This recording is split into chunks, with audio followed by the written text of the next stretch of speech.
ఇక్కడున్న కొంతమంది నాయకులు ఆంధ్రప్రదేశ్లో నువ్వు కాపులకి ఏం చేసావు, కాపులకి ఏ రోజు నిలబడి నేను చెప్పాను అసలు.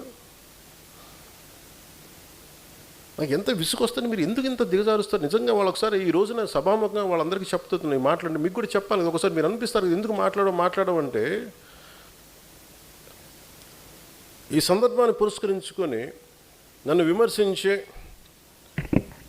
కాపు నాయకులందరికీ కూడా నేను సమాధానం చెప్తాను. 12 సంవత్సరాల తర్వాత నా మౌనాన్ని వీడి చెప్తున్నాను. నేను ఎప్పుడూ వచ్చింది ఒక కులం కోసం రాలా. కాపు నాయకులందరికీ ఇబ్బంది ఉందని చెప్తున్నాను. నేను ఒక కులం కోసం రాలా. నా దేశం కోసం వచ్చాను, నా నేల కోసం వచ్చాను, నా రాష్ట్రం కోసం వచ్చాను. మీరు నన్ను ఒక కుల నాయకుడిగా పెట్టాలనుకుంటే ఒక పని చేస్తాను. నన్ను విమర్శించే కుల నాయకులందరికీ కూడా, కాపు కుల నాయకులందరికీ మీ గురించి ఒక చక్కటి వివరణ ఇస్తాను. మీరే ముఖ్యమంత్రి అభ్యర్థిగా మీ అందరూ ఏకాభిప్రాయం సాధించండి. నన్ను విమర్శించే వాళ్ళందరూ ఒక ఏకాభిప్రాయాన్ని సాధించాలి. ఈ మధ్య నన్ను విమర్శిస్తున్న నాయకుడిని మీ పని చేయండి, మీరే ముఖ్యమంత్రి అభ్యర్థిగా మీరు ప్రకటించుకోండి, మీరు నిలబడండి. సంపూర్ణంగా మీ వెంట ఉండే ఎంతమంది కుల సభ్యులు ఉంటారో వాళ్ళందరితోటి మీరు ముఖ్యమంత్రి అయిపోయిన సంతోషం. నేను కూడా మీకు కంగ్రాచులేట్ నోట్ పంపిస్తాను. మీరు ముఖ్యమంత్రి నా మీద కూడా కేసులు పెట్టుకోండి, గతంలో వీడు ఇలా చేశాడని చెప్పి, ఇబ్బంది లేదు నాకు. విమర్శించే కాపు నాయకులు కూడా నేను ఒకటే చెప్తున్నాను, మాట్లాడితే రంగా గారిని పట్టుకొస్తారు.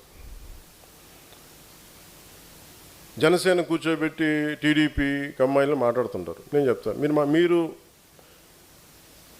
ఇష్టపడే రంగా గారు, ఆయన సతీమణి కమ్మ సామాజిక వర్గానికి చెందిన వ్యక్తి. వాళ్ళ బిడ్డలు, వారిద్దరు పుట్టిన బిడ్డలు ఇద్దరు 2 కులాలకు చెందిన వాళ్ళు అవుతారు. అంటే మీకు మీరు ఎంత కన్వీనియంట్గా ఉందంటే మీ రాజకీయం, అది చూడరు. ఆయన బతికున్నప్పుడేమో వైసీపీలో ఉన్న నాయకులందరూ కానీ ఇక్కడున్న నాయకులందరూ కూడా ఆయన బతికున్నప్పుడు ఒక్కళ్ళు మాట్లాడాలి ఆయన గురించి. చనిపోగానే ఈరోజు అందరికీ కోపాలు వచ్చేసింది. ఎందుకంటే మరి ఏం కూర్చోబెట్టి నా మీద పడ్డారు. నేను ఎప్పుడు కులం ప్రస్తావన తీసుకుని నేను ఎప్పుడు రాలేదు. చిన్నప్పుడు ఒక్కొక్కసారి ఒకసారి నేను చీరాల్లో పెరుగుతున్నాడు అడిగాను, మా అమ్మని అడిగా, అమ్మ మనం ఏమిట్లని అడిగాను, ఎందుకు ఇలా చండాల ప్రశ్న వేసాను మా అమ్మ. దేనికంటే స్కూల్లో మా ఫ్రెండ్ వాళ్ళ ఇంటికి క్లాస్ ఇంటికి వెళ్తే వాళ్ళ అమ్మ అడిగింది, మీరు ఏమిట్లా అంటే, నువ్వు నోరు మూసుకుని నీకు ఇలాంటి అడగను. అందుకని మా ఇంట్లో మాకు తెలియదు. మా father being a socialist, it's always about society, మానవత్వాన్ని చూసాం. కానీ కులం అనేది ఒక సోషల్ ఫ్యాక్ట్. మనం పుడతాం దాంట్లో ముందుకు, అంతేగాని దాంట్లో కూరుకుపోం కదా. దాన్ని అర్థం చేసుకుంటాం, గౌరవిస్తాం. కానీ కూర్చోబెట్టి పదే మాట్లాడడానికి విసుగు వచ్చేసింది నాకు కూడా. ఇంకెంతకాలం మాట్లాడతారా మీరు? ఎంతకాలం మాట్లాడతారు ఒక్కొక్కళ్ళు? మీ గురించి చిట్టా విప్పనా? ఒక్కొక్కడి గురించి చెప్పాలా? ఒక్కొక్కడి గురించి తట్టుకోగలరా? నేను మాట్లాడితే నోరు విప్పితే ఇష్టానికి మాట్లాడతారు ఒక్కొక్కళ్ళు. మనోహర్ గారు కూడా రాకూడదు అంటారు, ఆయన కమ్మంటారు. ఎన్నికైన ఎమ్మెల్యేలు అందరూ ఎవరయ్యా? కాపులు లేరా దాంట్లో? నా పక్కన లింగంనేని రమేష్ గారు ఉంటే ఆయన కమ్మంటారు. ఎక్కడో తెలంగాణను పెట్టుకున్న వ్యక్తిని చూసుకుని ఆయన కమ్మంటారు. ఇంకెవరు ఉండకూడదు. ఇప్పుడు హసీనా కూర్చోబెట్టి కాపులండి, ఏం తెలియదు. Thank you ma'am.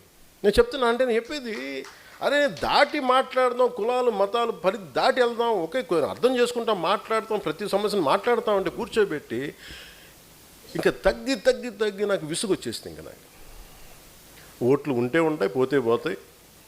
కానీ ఇలాంటి పనికిమాలిన విశ్లేషణలు, పనికిమాలిన ఈ విమర్శలు పెట్టుకుంటే మటుకు చాలా బలంగా సమాధానం ఇస్తాను. ఇది ఫస్ట్ టైము, భవిష్యత్తు అందరి చేత ఇప్పిస్తాను, గుర్తుపెట్టుకోండి.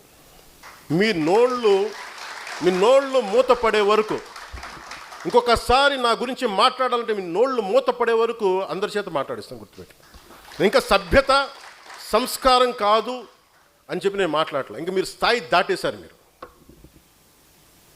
ఎవడన్నా సరే మీరు మీ వాదనే చెప్తా, మీ కుల వాదనే చెప్తాను కాపు నాయకులందరికీ.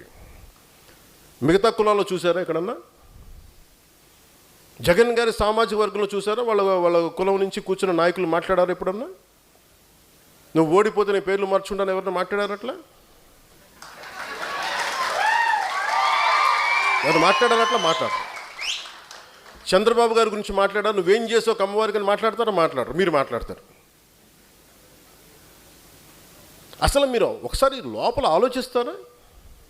ఈరోజు మీ అందరికీ చెప్తా ఉన్నా, నా చుట్టుపక్కల చాలామంది నాయకులు ఉండేవాళ్ళు. కానీ నేను ఇప్పుడు ఉదాహరణకి ఈయనే ఉన్నారు, ఆర్ఎంఆర్ గారు ఉండేవాళ్ళు, జేడీ గారు ఉండేవాళ్ళు. ఎక్కడికి వెళ్ళినా, రాజమండ్రి ఎక్కడికి వెళ్ళినా, ఈస్ట్ గోదావరి ఎక్కడికి వెళ్ళినా జేడీ గారిని పార్టీలో చేర్చుకోవాలని, జేడీ గారిని పార్టీలో చేర్చుకోవాలంటారు. వచ్చారు, మెంబర్షిప్ పెట్టాం, వైజాగ్ పార్లమెంట్ ఇచ్చాం, ఓడిపోయాం. అతను సినిమాలోకి వెళ్ళిపోయి నేను వెళ్ళిపోతాన్నారు. మాతో పాటు తోట చంద్రశేఖర్ గారు ఉండేవాళ్ళు, ఆయన బీఆర్ఎస్కి వెళ్ళిపోయారు. ఇప్పుడు మీరందరూ 3,000 మంది, ఇన్ని వేల మందికి పదవులు వచ్చినాయి. ఎందుకు వస్తాయి? మీరు నిలబడ్డారు కాబట్టి పదవులు వస్తాయి. వాళ్ళు ఉండుంటే వాళ్ళందరూ రాజ్యసభ సభ్యులు అయిపోయాలేమో నాకేం తెలుసు, పార్లమెంట్ సభ్యులు అయిపోయాడు నాకేం తెలుసు. ఇవన్నీ వదిలేసి నా పక్కన ఆయన నిలబడితే కూర్చోబెట్టి మనోహర్ గారు సాగు కొడతా ఉంటారు నన్ను కూర్చోబెట్టి.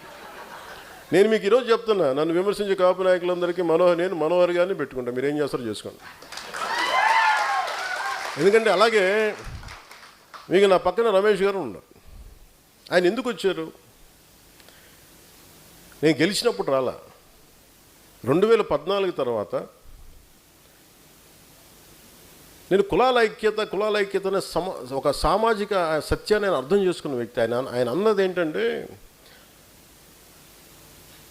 మేము విజయవాడలో మేము గొడవలు చూసాం సార్, కులాల మధ్య వ్యాపారం అన్ని అంటే మానవ సంబంధాలు దెబ్బతింటాయి. నాకు మీ భావం నచ్చింది నాకు, అందుకని నేను మీకు అండగా నేను ఉంటాను సార్. నేను పాపం ఆయన నా పక్కన ఉన్నప్పుడు నేను ఎప్పుడు టీడీపీ సపోర్ట్ చేసిన, టీడీపీతో గొడవ పెట్టుకుని ఆయన పక్కనకి వస్తే అందరూ ఆయన కూర్చోబెట్టి ఆయన సామాజిక వర్గంతో తిట్టి ఈరోజు కూర్చోబెట్టి మాట్లాడితే పాపం నేను వచ్చినప్పుడు ఆయన నాతో పాటు ఉన్నప్పుడు నేను టీడీపీకి వ్యతిరేకంగా, టీడీపీకి నేను ప్రో లేను. 2019లో ఆయన 14-15 తర్వాత నేనంటే ఇష్టం ఆయనకి వ్యక్తిగతంగా. ఎందుకంటే ఆయనకి నేను హీరోగా ఇష్టం, ఆయనకి నా సినిమాలకైనా అభిమాని, నాకు అభిమాని, పొలిటికల్గా నా భావజాలని కూడా ఆయన అభిమాని. ఆయన కూర్చున్నప్పుడు నిజంగా కనుక ఆయన ఈ కాపు నాయకులు చెప్పినట్టుగా ప్రభావితం చేస్తుంటే నేను 2019లో కూర్చోబెట్టి టీడీపీతో ఎందుకు గొడవ పెట్టుకుంటాను? అంత మాత్రం కామన్ సెన్స్ మీకు లేదా? కాపు నాయకులందరికీ, మాట్లాడే వాళ్ళందరికీ. ఇంకా మీరు ఎక్కడో చోట నేను చెప్తున్నాను, మీరందరికీ ఇలాంటి కులాల గురించి మాట్లాడినప్పుడు మీరందరూ సాధకులందరూ ఏకబిగిన మీరు సామాజిక మాధ్యమాల్లో మాట్లాడండి. నేను ఇప్పుడు మీకు చెప్తున్నాను, మాట్లాడండి బలంగా. జనసేన తాలూకు మూల లక్షణం పోరాటం చేయడం, అన్యాయం మీద, ఒక అభాండం మీద పోరాటం చేయటం. మీరు మెత్తబడిపోయి కూర్చోబెట్టి అలాగ మెల్లిగా అని కూర్చోబెట్టి బండగణేష్లా ఉండకండి. మీరు అంత గట్టిగా ఉన్నాను, అభిప్రాయం చెప్పండి బలంగా. ఎందుకంటే చెప్తున్నాను, నేను కొన్ని నిర్ణయాలు తీసుకుంటాను. నా దేశ సంక్షేమం కోసం తీసుకుంటాను, మన దేశ సంక్షేమం కోసం, లేదంటే మన రాష్ట్రం కోసం తీసుకుంటాను, మనందరి భవిష్యత్తు కోసం తీసుకుంటాను. నేను మళ్ళీ చెప్తున్నాను, మీరందరూ కులాల చట్టాల్లో కూరుకుపోకండి. కులం అనే సామాజిక సత్యాన్ని గుర్తించండి, మతం తాలూకు గౌరవాన్ని పాటించండి, మీ మతాలను ఆరాధించండి, ఎదుటి మతాన్ని గౌరవించండి, చట్టాలను గౌరవించండి. అంతేగాని కూర్చోబెట్టి మనమే వైలేట్ చేసి మనమే తిట్టేసుకొని ఇంకా సమాజాన్ని విడగొట్టిన చండాలను చాలు. ఇంక కలపడం మీద దృష్టి పెట్టండి. అందరూ సాధకులుగా నేను ఇచ్చే మీకు సలహా, నేను మీకు ఇదే.